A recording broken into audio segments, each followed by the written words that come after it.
এখনো কিন্তু সুস্থ আছে। এটাই হচ্ছে একটা সুস্থ চারার লক্ষণ। তো গাছ 1 ফুট হাইট হয়ে যাবে, বীজপত্র থাকবে, গার্ডেন সয়েল আর হচ্ছে 50% আর হচ্ছে গোবর সার বা ভার্মি কম্পোস্ট 50%। আমার ভার্মি কম্পোস্ট ছিল, আমি ভার্মি কম্পোস্ট নিয়েছি 50%, প্লেন গার্ডেন সয়েল 50%। আমি যে আপনাদের বললাম অ্যাডিশনাল সার হিসাবে আমি কি দেবো, আমি এইটা দিয়েছি। তো চলুন এটা আমি কি করে করেছি সেটা একবার দেখে নিই, আমি শর্ট ভিডিওতে দেখেছি, তো ভিডিওর সঙ্গে থাকছি। এই যে গাছ দেখুন মাচায় উঠে গেছে, শর্ট ফেসিং গাছ মাচা তুললাম, তো দেখুন এই ফুল চলে এসেছে। এই ফুলগুলো আমি নেবো না, এই ফুল চলে এসেছে, সুস্থ গাছ দেখুন থাকবে। এইগুলো দেখুন, এগুলো জুকিং গাছ, এর আগেবার ভিডিও দেখেছি জুকিং বলগুলো, সেটা আপনারা দেখতে পারেন। কুমড়ো গাছ, এখানে গাছ কিন্তু এই ফুল তোলা শুরু হয়ে গেছে। দানা বালি, এই দেখুন মোটা দানা বালি, ড্রেনেজ ব্যবস্থা ভালো, আর রুট দেখেছেন কত সুন্দর পরিষ্কার পরিচ্ছন্ন। তো আমি এই বালিটা হালকা করে ফেলে নেবো,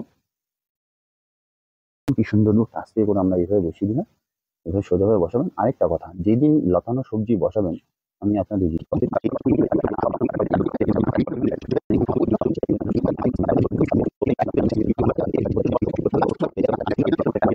জল এর মধ্যে ভর্তি করে দিয়ে দেবো, এখানেই থাকবে।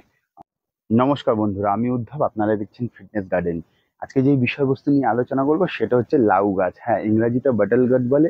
যেমন এর হেলথ বেনিফিট আছে, সাথে কিন্তু সুস্বাদু আর কম দামের একটা সবজি হিসেবেও আমরা ব্যবহার করি। এই গাছটা এমন একটা গাছ যার মানে আপনার গিয়ে কাণ্ড, পাতা, ফল সবকিছু কিন্তু আমরা খাই।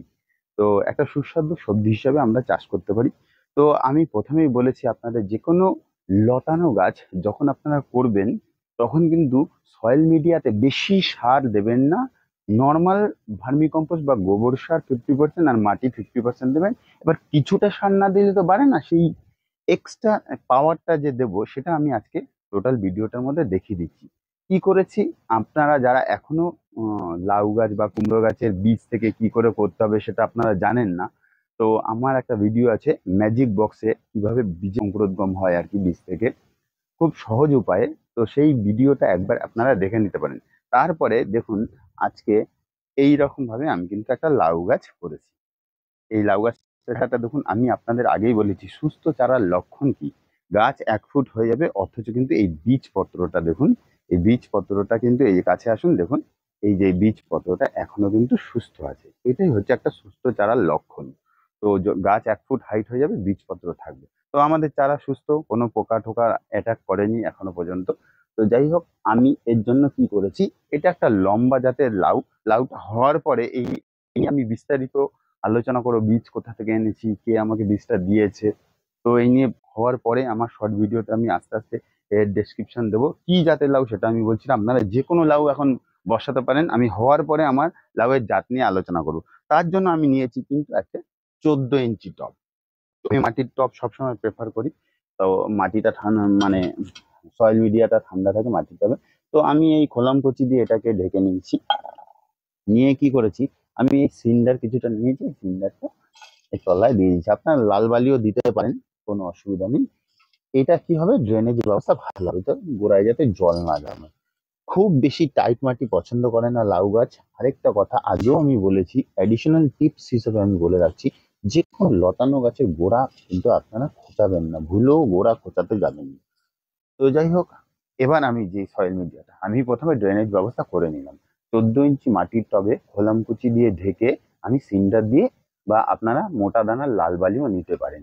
তো এবার আমি যেটা দেখাচ্ছি, এই যে 3টে জিনিস আমি নিয়েছি, প্লেন গার্ডেন সয়েল, আর হচ্ছে 50%, আর হচ্ছে গোবর সার বা ভার্মি কম্পোস্ট 50%।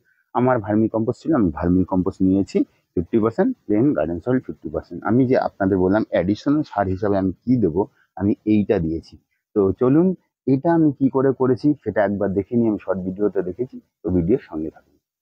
গুড মর্নিং বন্ধুরা, সকাল সকাল চলে এসেছি মাছের দোকানে মাছ কিনতে। এবার আপনারা ভাববেন গাছের চ্যানেলে মাছের কি সম্পর্ক। তো মাছের যে অবশিষ্ট অংশগুলো থাকে সমস্ত কিছু এই ভাইকে আমি বললাম আমাকে একটা প্লাস্টিকের ব্যাগে, ভাই ভাবলে বিড়ালকে খাবো, কিন্তু আমি এটা সার বানাবো, ওকে তো আর বোঝালাম না। তো নিয়ে চলে আসলাম সকাল সকাল এই মাছের অবশিষ্ট অংশগুলো, এগুলো দিয়ে একটা ফিশ ফার্টিলাইজার তৈরি হবে, খুব পাওয়ারফুল। তো একটা পুরনো টবের মধ্যে ওই খোলামকুচি দিয়ে একটা ড্রেনেজ ব্যবস্থা তৈরি করে দিলাম। তো ড্রেনেজ ব্যবস্থা তৈরি করার পরে আমি পুরনো টবের মাটি 50% দিয়ে দিলাম। 50% দেওয়ার পরে কি করবো, এই মাছের অবশিষ্ট অংশগুলো এনেছিলাম সেইগুলো এবার এর উপরে দিয়ে দেবো। এগুলো পচে পোকা যাতে না হয়, ভালো সার হয়, তার জন্য কি করবো, ফোরেড বা ফোরাডন বা লেথেল কোম্পানি বিভিন্ন রকম যে ইনসেক্টিসাইড আছে, যেটা সিস্টেমেটিক মাটির মধ্যে দিতে হয়, সেইটা আমি প্রথমে এর উপর দিয়ে ভরে দিলাম। এরপরে কি করবো, আবার পুরনো মাটি দিয়ে দেবো, দেওয়ার পরে তারপর জল দেবো, জল দিয়ে আমি 30 দিন রেখে দেবো ঢেকে, তারপর বের করে একদিন রোদ খাইয়ে নেবো। তারপর সেই মাটিটা এক মুঠো করে সমস্ত পুরনো গাছের গোড়ায় দেবো, দেখবেন দারুণ হবে, দারুণ, মানে এত পাওয়ারফুল এই সারটা, খুব সুন্দর হয়, দেখবেন ভালো করে। এই এর পরের স্টেপটা আমি দেখাবো তৈরি করার পরে।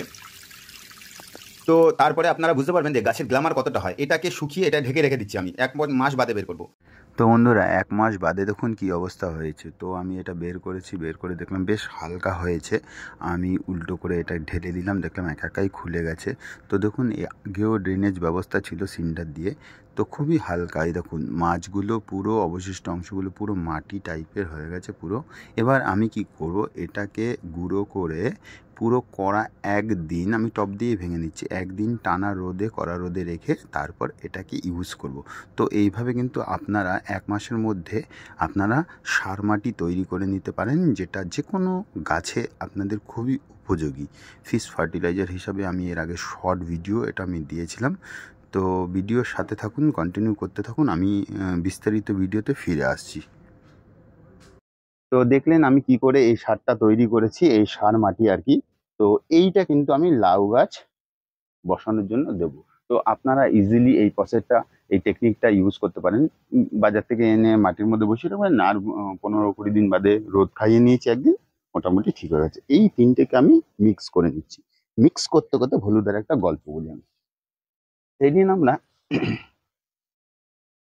আমাদের মানে মোড়ের মাথায় বসে সবাই মিলে আলোচনা করছি। একটা ছুটির দিনে হয় না, সবাই মিলে আলোচনা করতে করতে কি হয়, যে একটা বিষয়বস্তু নিয়ে সবাই আলোচনা করি। তো সেদিন হয়েছে জনসংখ্যার বৃদ্ধিটা কি করে আমরা নিয়ন্ত্রণ করতে পারি, এই নিয়ে একটা আলোচনা হচ্ছে। তো জনসংখ্যা বৃদ্ধি নিয়ন্ত্রণের আহ, উম, বিভিন্ন মতামত সবাই দিচ্ছে। তো আমরা সবাই একটা দুটো করে যুক্তি দিচ্ছি, এই করলে জনসংখ্যা নিয়ন্ত্রণ হবে, এইভাবে তাপমাত্রা বেড়ে যাচ্ছে, গাছ কমে যাচ্ছে, বসতি জায়গা কমে যাচ্ছে, জনসংখ্যা নিয়ন্ত্রণ করতে হবে, এই নিয়ে আলোচনা চলছে। তো এমন টাইমে দেখি ভলুদা এসছে। তো আমরা ওই যে, ওই তো ভলুদা আছে, ভলুদার কাছে একটা মতামত নিই।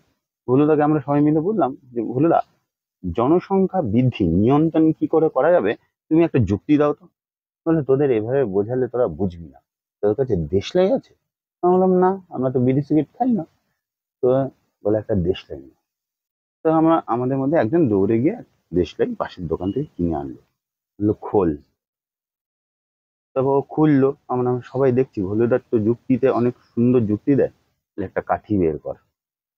তো কাঠি বের করলো, বলে জ্বালা। জ্বালালো। হলুদা পকেট থেকে একটা সিগারেট বের করে মুখে নিয়ে ওটার মধ্যে দিয়ে ওই, মানে জ্বলন্ত কাঠিটার দিকে সিগারেটটা আগিয়ে সিগারেটটা ধরিয়ে নিল। ধরিয়ে নিয়ে টানতে টানতে আমাদের বলল, দেখ জনসংখ্যা বৃদ্ধি কিভাবে নিয়ন্ত্রণ করে, আমি কি এই নিয়ে গবেষণা করেছি যে আমি বলতে পারবো। বলে বাহাতে অন্য দেশলাই, গোটা দেশলাইটা নিয়ে সিগারেট টানতে টানতে চলে গেল। আমার মাথাটা গরম হয়ে গেল। তো এই হচ্ছে হলুদার কারবার, জানে না অথচ আমাদের দিয়ে দেশলাই আনিয়ে নিল, আনিয়ে নিয়ে সেই দেশলাইটা নিয়ে চলেও গেল। তো হয়ে গেল আমাদের এই মিক্সিং, একদম সুন্দর সার।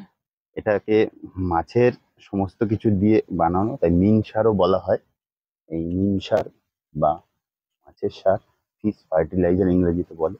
এই ফিশ ফার্টিলাইজার নিয়ে আমার একটা ভিডিও আছে, শর্ট ভিডিও আছে অনেকগুলো। তো যাই হোক, এই হচ্ছে ব্যাপার। তো এরপরে আমার এই গাছটা বৃদ্ধির সাথে সাথে আপনারা কিন্তু আমার শর্ট ভিডিওটা অবশ্যই ফলো করুন। শর্ট ভিডিওটা ফলো করলে কি হবে, শর্ট ভিডিওটা ফলো করলে আপনারা বুঝতে পারবেন কিভাবে গাছ ধীরে ধীরে বাড়ছে, আমি কি কি করছি। যেমন এই যে সেদিন কুমড়ো গাছের ভিডিও দিয়েছিলাম, প্রায় 10 দিনের মতো হবে, দেখুন এই যে বসিয়েছি, এই যে গাছ দেখুন মাচায় উঠে গেছে। শর্ট ভিডিও ফলো করলে আপনারা বুঝতে পারবেন, এখান দিয়ে একটা ডাল কেটেছি, এখান দিয়ে একটা ডাল কেটেছি, তলার দুটো পাতা কেটেছি, এইভাবে এই যে ভেঙে গেল। দেখুন সুস্থ গাছ, এটা ধরলাম ভেঙে গেল, এই যে পটপট করে ভেঙে যাচ্ছে, ধরলেই ভেঙে যাবে। সুস্থ গাছ, শক্ত হতে দেবেন না গাছকে, এরকম ভাবে গাছ করুন। এই যে কিছুদিন আগে আমি এই সিম গাছ মাচায় তুললাম, তো দেখুন এই যে ফুল চলে এসেছে। এই ফুলগুলো আমি এখন নেবো না, এই দেখুন ফুল চলে এসেছে। সুস্থ গাছ দেখুন কিরকম থাকবে। এই যে এইগুলো দেখুন, এগুলো জুকিনি গাছ। এর আগের বারে ভিডিও দেখেছিলাম জুকিনির বড় ভিডিও, সেটা আপনারা দেখতে পারেন। কুমড়ো গোত্রের গাছ এইটুখানি গাছ, কিন্তু এর থেকে এই যে ফুল ফল আসা শুরু হয়ে গেছে অলরেডি, চলে আসুন। তো যাই হোক, আমি বসিয়ে নিচ্ছি। আবার আপনাদের বলছি, আপনারা কিন্তু বারবার রিকোয়েস্ট, গোড়া খোঁচাবেন না। সপ্তাহে একদিন পোকা মারার ওষুধ দেবেন। সব থেকে বেস্ট হয় যদি কাকা দেন। কাকা এমন একটা ওষুধ, অর্গানিক ওষুধ, প্লাস কিন্তু আপনার আহ, বিভিন্ন রকম পোকাকে মারতে পারে, মানে একাই 100 বলতে পারেন। এবার কাকা একটু কস্টলি, এবার তাই যারা কাকা ব্যবহার করবেন তাদের রিকোয়েস্ট, এই সপ্তাহে কাকা দিলে অন্য সপ্তাহে নিম তেল দেবেন। তারা বায়ো প্রোডাক্ট ইউজ করেন, অর্গানিক ভাবে যারা করেন।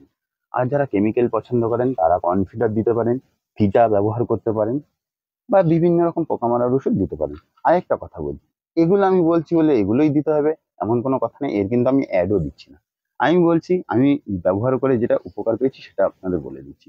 আর আপনাদের কাছে যেটা আছে সেটাই আপনারা ব্যবহার করবেন, কিন্তু অবশ্যই কিন্তু পোকা মারার ওষুধ সপ্তাহে একদিন দিতে হবে মাস্ট।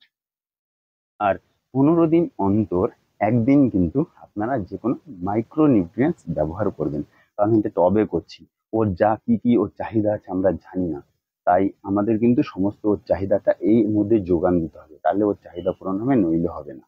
তো আমি এটা খুলছি, এইভাবে দেখুন। খুব নরম গাছ, সাবধানে আপনারা করবেন। অনেক উঁচু হয়ে গেছে ব্যাপারটা। তো আমি কোন জায়গাটায় করবো ভাবছি এইখানটায় করি। হুম, হয়ে গেছে। দেখি এবার রুটটা কেমন হয়েছে, কাছে আসুন। ও my goodness, O my goodness, দেখুন। আমার কাছে তখন সিন্ডার ছিল না, খোলাম কুচি দেওয়া ছিল টবের তলায়, সেই খোলাম কুচিটা আপনাদের সবসময় বলি মোটা দানা বালি, এই দেখুন মোটা দানা বালি। ড্রেনেজ ব্যবস্থা ভালো, আর রুট দেখেছেন কত সুন্দর পরিষ্কার পরিচ্ছন্ন। তো আমি এই বালিটা হালকা করে ফেলে নেব।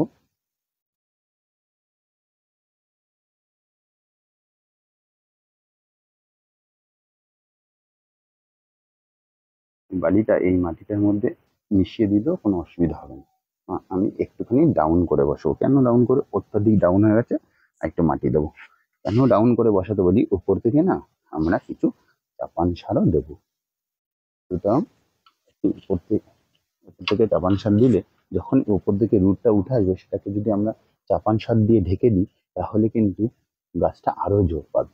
দেখুন কি সুন্দর রুট, আস্তে করে আমরা এইভাবে বসিয়ে দিলাম। এভাবে সোজাভাবে বসাবেন। আরেকটা কথা, যেদিন লতানো সবজি বসাবেন, আমি আপনাদের রিকোয়েস্ট করছি, লতানো সবজির ক্ষেত্রে কিন্তু মাচাটা সেই দিন বা তার পরের দিন করার চেষ্টা করবেন। তাহলে এই রুট কিন্তু 3 দিনের মধ্যে ভরে যায়, খুব তাড়াতাড়ি রুট দৌড়ায়। যেহেতু আমরা টাইট মাটি করছি না, আর হালকা পাওয়ারফুল মাটি, বেশি পাওয়ার না, সুতরাং রুট কিন্তু খুব তাড়াতাড়ি। আর যখনই পচা পরে গুজবেন, মানে এই লাঠিগুলো স্টিকগুলো গুজবেন, তখনই পটপট পটপট করে ছিঁড়ে যাবে। কিন্তু এই যে কুমড়ো গাছটা যদি আমি তখনই না করতাম, এখন করতাম, এখন দিলেই কিন্তু পটপট করে। ভালো করে পর্যবেক্ষণ করবেন, দেখবেন উপর দিয়ে শেকড় দেখা যাচ্ছে। উঁচু মাছে এত শেকড় হয়, গুচ্ছমূল টাইপের হয়। তো মানে মেন প্রধান মূল, শাখা মূল হয়, কিন্তু প্রচুর ছোট ছোট গুচ্ছমূলের মতো হয়। সুতরাং সেগুলো কিন্তু ছিঁড়ে যায়। তাই যেদিন করবেন, মানে ফাইনাল পটিং, সেদিনই কিন্তু আপনার মাচাটা তৈরি করে দেবেন। আর মাচা তৈরি কিন্তু আমি একটা বিস্তারিত ভিডিও আছে, যারা এখনো দেখেননি আমার চ্যানেলে ভিজিট করবেন, ওটা কিন্তু দেখতে পারেন। তবুও আমি ডেসক্রিপশনে আপনাদের লিঙ্ক দিয়ে দেবো মাচা তৈরি। তো এইভাবেই আমি টাইট মাটি করলাম না, আমি চেপে দিলাম না, যে অন্যান্য গাছের ক্ষেত্রে আমি সাইড দিয়ে একটু খুঁচিয়ে খুঁচিয়ে ভেতরে ঢুকিয়ে দিই মাটিটা। ওটা আমি করবো না, আমি উর্বরই রাখবো। তাতে কি হয়, লাউ গাছ তাড়াতাড়ি বেড়ে যাবে। এরপরে এই যে 3G cutting, 2G cutting, 4G cutting, এগুলো সব ধীরে ধীরে আমার শর্ট ভিডিও ফলো করবেন, অবশ্যই আমি দেখিয়ে দেবো কি করে করতে হবে। বারবার বলছি, গাছ করব, সুস্থ গাছ করবো, অসুস্থ গাছ করবো না। তো এই যে ব্যাস এরকম। এবার আমি কি করব, কোথায় রাখবো, আমি কিন্তু এটাকে এই 3 দিন ধরে কড়া রোদেই রেখে দিয়েছিলাম, এই ছোট টবে। সুতরাং ও রোদ খাওয়া হয়ে গেছে, তাই আমি কড়া রোদেই রেখে দেবো, এখানেই রেখে দেবো। আর কালকে আমি এর মাচা তৈরি করব। তার ভিডিও দিচ্ছি না, আমার চ্যানেলে এর আগে মাচা তৈরির ভিডিও রয়েছে। এই যে পরপর পরপর মাচাগুলো দেখুন, এই যে পরপর, এই যে মাচা, এই যে মাচা, এই যে মাচা, হেভি ইজিলি 3টে কাঠি গুঁজে একটা রিং গুঁজে এইভাবে এইভাবে দিয়ে দিলাম। তো এইখানে আমি রাখবো। এইবার কি করব, আমরা হচ্ছে ট্রাইকোডার্মা ভিরিডি জল এর মধ্যে ভর্তি করে দিয়ে দেবো, এখানেই থাকবে। আর এখান থেকেই বাড়বে। কালকে মাচা করব, আশা করি এর আপডেট আমি 15 দিনের মধ্যে দেবো, উপরে কি করে চলে আসে। তো ভিডিওটা কেমন লাগলো অবশ্যই কিন্তু কমেন্টে জানাবেন। আর আমাদের চ্যানেলের নাম হচ্ছে ফিটনেস গার্ডেন, তাই ফিটনেস নিয়ে, লাউয়ের ফিটনেসের সাথে কি সম্পর্ক এটা তো বলতেই হয়। তো হাড়ের স্বাস্থ্যকে সুরক্ষিত করে এই লাউ, ওয়েট লস করতে, ইমিউনিটি বুস্টার হিসাবে, আর কিন্তু বডিকে ঠান্ডা রাখতে, বডির প্রত্যেকটা পার্টসকে সতেজ আর সুস্থ রাখতে কিন্তু লাউয়ের জুড়ি মেরা ভাত, লাউয়ের ডগা, লাউয়ের পাতা, কচি লাউ, বড় লাউ, লাউয়ের রেসিপি। আপনারা লাউ কিন্তু খাবেন সুস্থ থাকার জন্য। তো অসংখ্য ধন্যবাদ এতক্ষণ মনোযোগ দিয়ে ভিডিওটা দেখলেন বলে। আর এখনো যারা আমার চ্যানেলটা সাবস্ক্রাইব করেনি অবশ্যই সাবস্ক্রাইব করবেন আর আইকনটাকে প্রেস করে দেবেন যাতে নোটিফিকেশন আপনার মোবাইলে খুব সহজেই চলে যায় আমি ভিডিও কখন ছাড়ছি। তো আমি বেসিক্যালি ভিডিও ছাড়ি 3:30টার দিকে আর 5টার দিকে, এই দুটো টাইমের মধ্যে একটুখানি নোটিফিকেশন যদি চেক করেন, কাজের ব্যস্ততার জন্য আপনারা করতে পারছেন না, যদি ওই টাইমটার পরে একটুখানি চেক করেন দেখবেন আমার 1-2 দিন বাদে বাদে বড় ভিডিও আসে, শর্ট ভিডিও আসে। তো ধন্যবাদ সবাইকে, অসংখ্য ধন্যবাদ ভিডিওটা মনোযোগ দিয়ে দেখার জন্য। ভালো থাকবেন, সুস্থ থাকবেন, দেখতে থাকবেন ফিটনেস গার্ডেন।